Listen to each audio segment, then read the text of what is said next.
সুপ্রিয় দর্শক মণ্ডলী, আসসালামু আলাইকুম। রোড টু ভোট পর্ব 8-এ আপনার সকলকে স্বাগতম। ভাই আসসালামু আলাইকুম।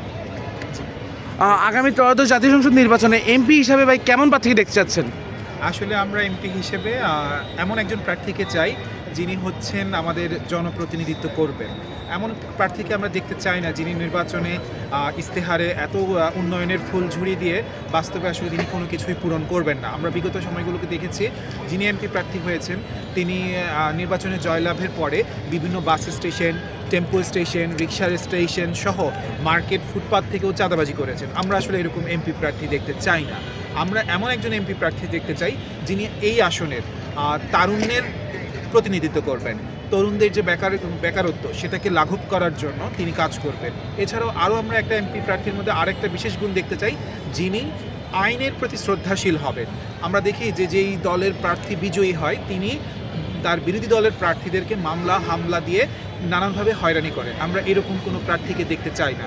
আমরা চাই এমন একজন এমপি প্রার্থী যিনি এই আসনে বা যে কোনো আসনেই তিনি নির্বাচিত হওয়ার পর রাজনৈতিক সহাবস্থানের একটি দৃষ্টান্ত স্থাপন করবেন।